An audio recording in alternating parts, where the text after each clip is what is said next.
Hello students, आज हम class 11 का चैप्टर नंबर 2 पढ़ेंगे, that is basic accounting terms. ये इसका पार्ट 2 है। पार्ट 1 का लिंक डिस्क्रिप्शन में गिवन है, आप वहाँ जाकर के देख सकते हैं।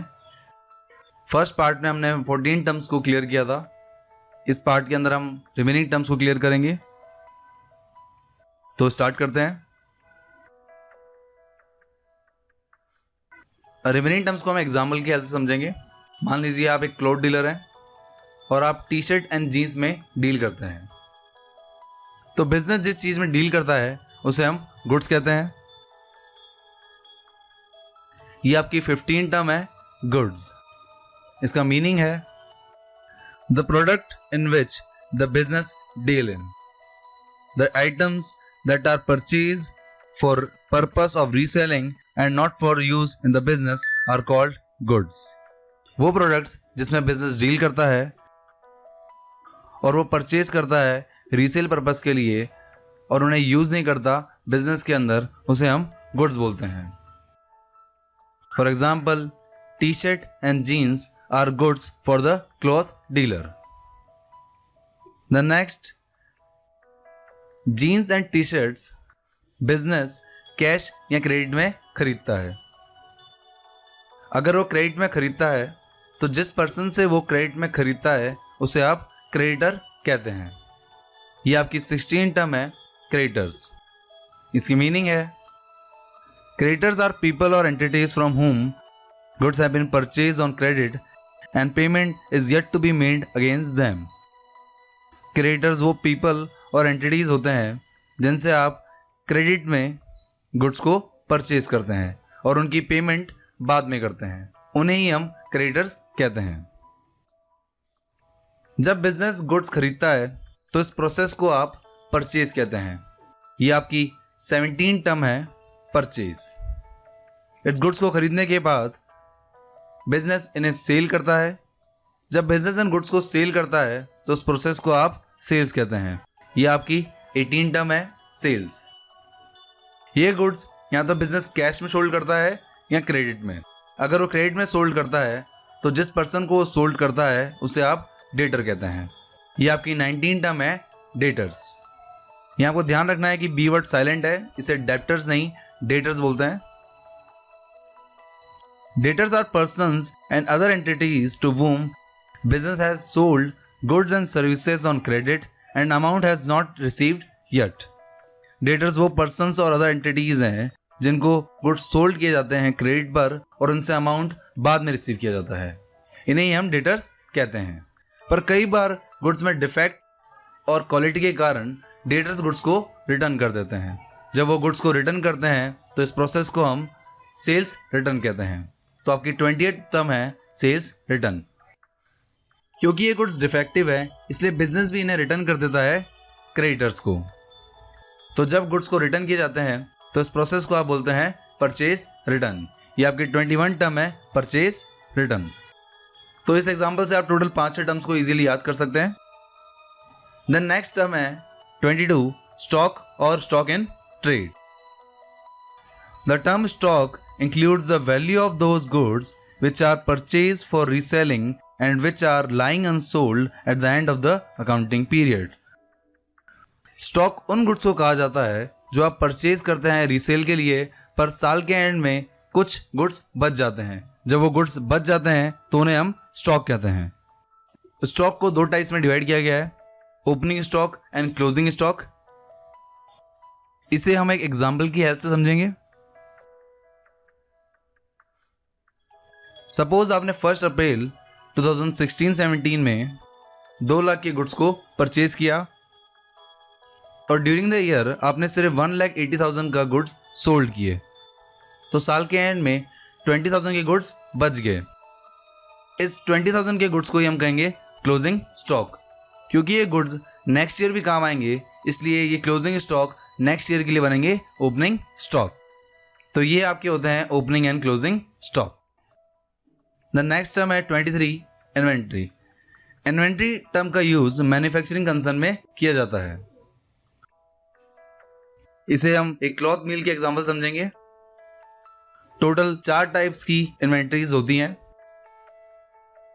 जिसमें फर्स्ट है रॉ मटेरियल। जब आप कॉटन और पॉलिस्टर को खरीदते हैं क्लोथ बनाने के लिए तो ये आपके लिए रॉ मटेरियल होता है। ये सबसे फर्स्ट प्रोसेस है क्लोथ बनाने के लिए, इसलिए इसे मैन्युफैक्चरिंग कंसर्न में रॉ मटेरियल कहा जाता है। देन बी पॉइंट है वर्क इन प्रोग्रेस। जब आपके गुड्स 50 to 60% रेडी हो जाते हैं तो इसे आप कहते हैं work in progress. Then see term है फिनिश्ड गुड्स। जब आपके गुड्स 100% रेडी हो जाते हैं तो इन्हें आप फिनिश्ड गुड्स कहते हैं। और डी पॉइंट है स्टॉक इन ट्रेड। जब आप परचेज करते हैं इन गुड्स को रीसेल करने के लिए। यहाँ फिनिश्ड गुड्स और स्टॉक इन ट्रेड में डिफरेंस है। फिनिश्ड गुड्स आप तब कहते हैं जब वो फैक्ट्री में पड़ा होता है और स्टॉक आप तब कहते हैं जब वो शॉप में पड़ा होता है। नेक्स्ट टर्म है 24 कॉस्ट। कॉस्ट टर्म का यूज एसेट एंड रिसोर्सेज के लिए किया जाता है।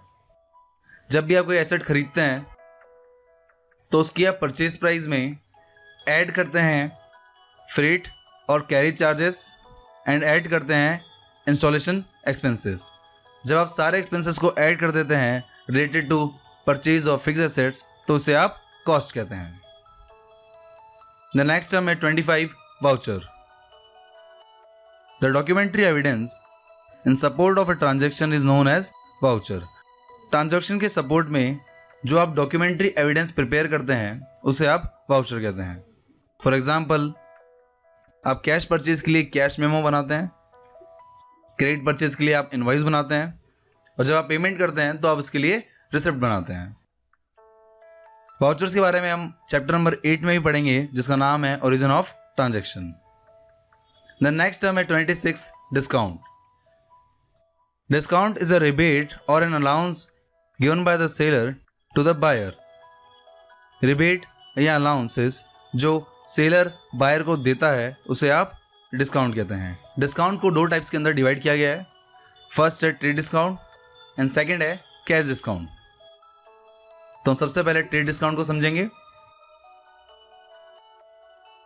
Discount allowed to all customers is called trade discount. वो डिस्काउंट जो सभी कस्टमर्स को अलाउड होता है उसे आप ट्रेड डिस्काउंट कहते हैं।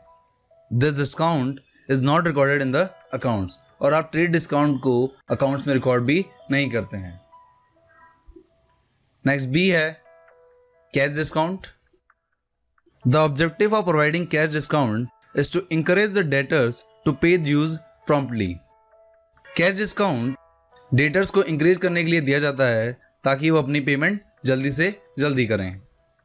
फॉर एग्जाम्पल, अगर आपने गुड्स को उधार में सोल्ड किया है 10,000 के लिए और आपने कंडीशन रखी है कि 10% discount a payment made within the week, तो अगर debtor within the week payment कर देता है तो उसे आप 10% डिस्काउंट देंगे। इसी डिस्काउंट को हम कहते हैं cash discount. Then next term है 27 गुड्स एंड सर्विस टैक्स, जिसे आप जीएसटी भी कहते हैं। All indirect taxes like excise duty, sales tax, VAT, service tax etcetera have been merged into a single tax known as GST. GST आप paid करते हैं जब आप गुड्स को परचेज करते हैं और जीएसटी आप कलेक्ट करते हैं जब आप गुड्स को सोल्ड करते हैं। इसके बारे में हम आगे के चैप्टर्स में भी सीखेंगे। द नेक्स्ट टर्म है 28 bad debts.